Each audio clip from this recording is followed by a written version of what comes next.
안녕하세요. 반갑습니다. 순식간 일그대에게 이승열입니다. 자, 일단은 시청하시기 전에 구독과 좋아요 부탁드리고, 개인적인 생각들을 말씀을 드리는 것들이니까 투자 판단은 여러분들이 해주시기를 당부드리도록 하겠습니다.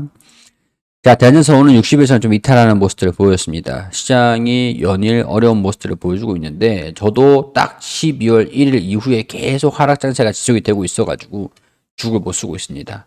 종목들도 가지도 않고, 저도 스트레스를 받아서 머리가 깨질 것 같아요. 자, 그래도 어쩌겠습니까? 우리는 계속 시장 참여자 입장에서 대응을 잡아가는 게 최선의 방법이 될 수밖에 없다라는 것들. 주가가 떨어지고 지수가 떨어지면 이전 수준까지는 오진 않을 것 같아요.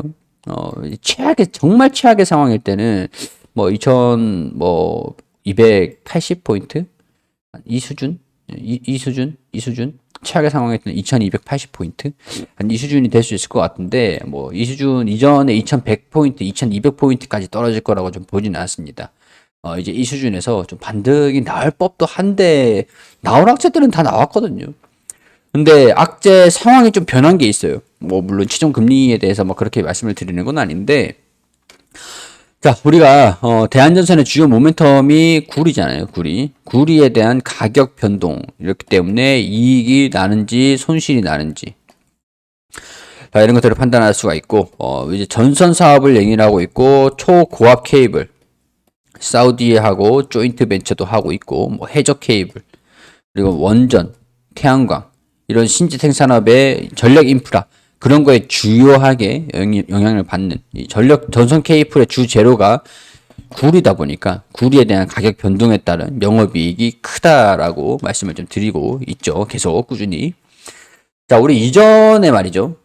이전에 중국 닥터 코퍼라 했어요. 구리. 닥터 코퍼인 이유가 구리에 대한 모든 거의 대부분의 산업 제품들, 공산 제품들 보면은 전부 다 이제 구리가 들어갑니다. 전선이 다 필요하잖아요. 전선. 적어도 우리가 뭐 인식을 하기 위해 전자가 안 들어가는 것들도 없고, 구리가 거의 대부분의 산업에 안 쓰는 걸 찾기가 어려울 정도로, 뭐 볼펜도 구리가 안 들어가죠. 예. 그리고 뭐 연필, 지우개, 뭐 이런 뭐 산업들 말고는 거의 다 구리가 다 전선이 전기가 통한다라고 하면 다 구리가 들어간다고 보면 됩니다. 일단은 구리, 이게 그렇기 때문에 닥터 코퍼라고 하는 이유가 구리가 거의 모든 제품에 구리가 전기가 통하는 제품엔 다 구리가 들어가기 때문에 경기 지표로도 가격 변동들, 수요와 공급, 수요가 증가되면은 공급이 줄어들고 가격은 오른다. 수요가 떨어지는데 공급이 유지가 되면은 가격은 떨어진다. 이 수요와 공급의 원칙에 따라서 구리 가격이 변동이 일어나기 때문에 구리 가격으로 우리가 경제를 가늠할 수 있다. 이런 논리인 거예요. 자, 그러면 구리 전 세계의 공장이 어디죠? 중국이잖아요. 전 세계의 공장이 중국입니다.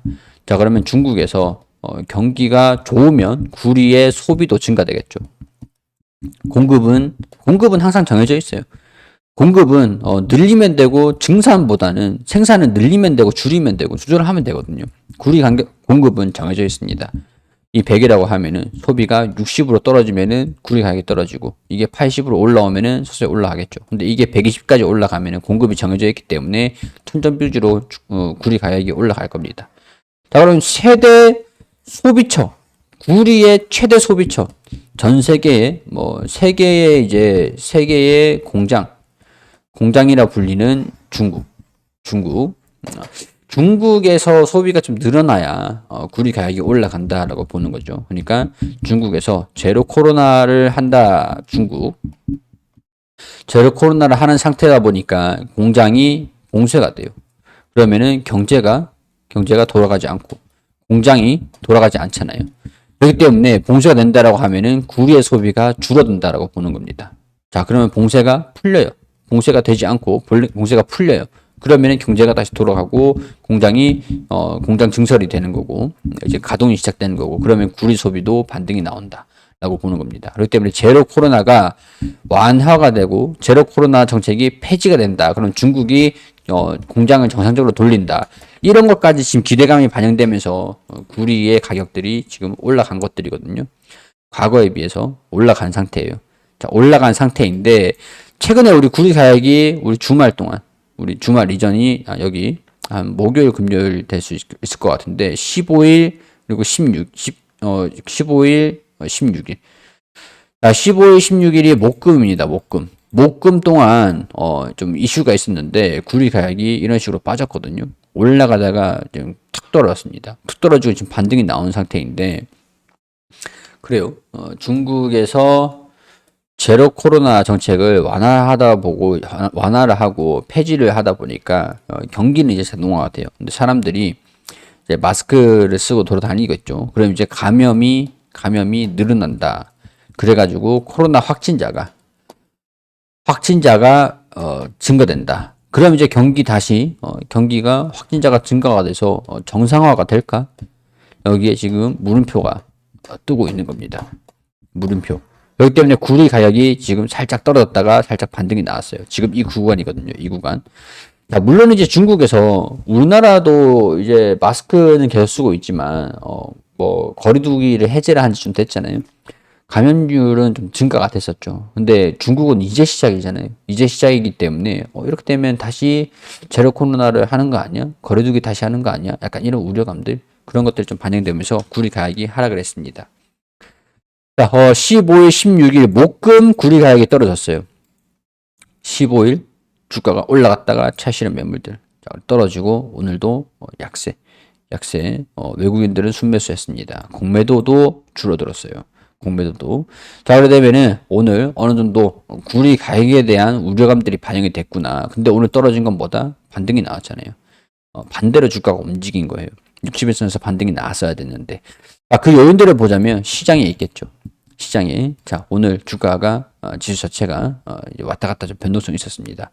근데 약간 저는 좀 긍정적이라고 말씀을 드리는 게 사실 지금 이제 긴축 강도를 좀 높인다 그러고 패드에서 막 허세 부리고 야 패드 허세야. 연준 허세야. 금리 저렇게 올릴 필요가 없어. 물가는 안정되고 있어. 이렇게 얘기를 하고 있는데 시장이 보고 있는 거랑 연준이 얘기하는 거랑 괴리가 좀 있다라는 거죠. 간극 차이가 좀 있어요. 하지만 그런 우려감들도 반영이 좀 되고 있었고 중국에 대한 부분들도 영향들이 좀 있었고 경기 침체에 대한 우려감들 실적 우려죠. 결국엔 실적이 좀 안 좋을 거다. 경기가 안 좋으니까 소비도 줄어들고 기업들도 실적이 좀 안 좋을 거다라고 영향이 좀 있었다 보니까 아무래도 지수 자체가 큰 폭으로 떨어지진 않았습니다. 그리고 다행스러운 게 전일보다 지수 자체가 하락하진 않았어요. 이거는 어느 정도 내성을 가지고 버티고 있다라는 얘기거든요. 그렇기 때문에 여기서 더 빠지진 않을 가능성들이 높을 것 같다라고 보여요. 자, 오늘 시장이 좀 변동성을 좀 보여주면서 주가가 하락하는 모습들을 보여주긴 했는데 큰 폭으로 조정을 받은 것들도 아니고 구리 가격에 대한 영향이라고 하기에는 반영이 되고 끝났다라고 봐야죠. 이제 구리가 가격이 반등이 나오면서 다시 주가가 반등 나오고 60일선으로 다시 돌아오는 모습들 바라봐야 될 것 같다. 이렇게 정리를 할 수 있을 것 같습니다. 자, 오늘 장중에는 매도 물량들이 꽤 많이 나왔습니다.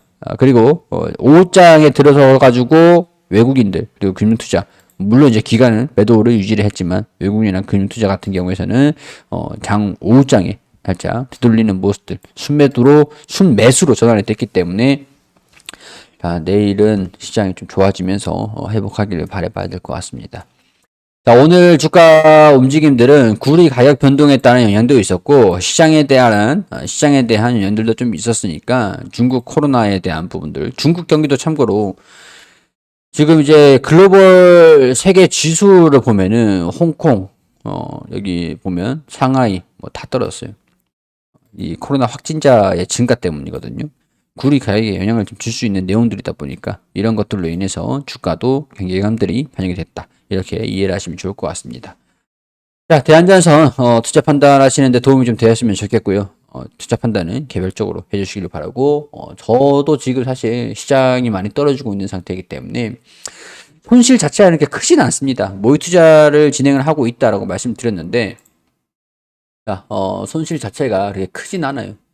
뭐 떨어져 봐야 1%, 2% 수준이고 수익이 나는 것들도 뭐 1%, 2% 수준이에요. 시장이 올라가지도 않고 떨어지지도 않고.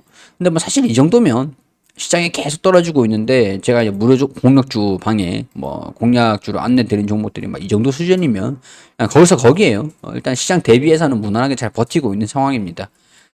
대응 전략들도 제가 이제 라이브에서 설명드린 것도 있었고 그러니까 무료방에 들어와 계시는 분들 같은 경우에는 기본적으로 공지사항에 맞게 진행을 해주시고 제가 라이브로 따로 전략을 잡아드리는 거는 캡처해 두셨다가 거기에 따라서 진행을 하시면 됩니다. 물론 이제 투자 판단은 여러분들이 해주시는 거기 때문에 투자 판단은 각자 해주시기를 당부드리고 도움이 되셨기를 바라겠습니다. 어려운 시장 함께 이겨나셨으면 좋겠습니다. 자, 여기까지 말씀을 드리고 저는 다른 종목에서 또 인사드릴 수 있도록 하겠습니다. 시청해주셔서 감사드립니다.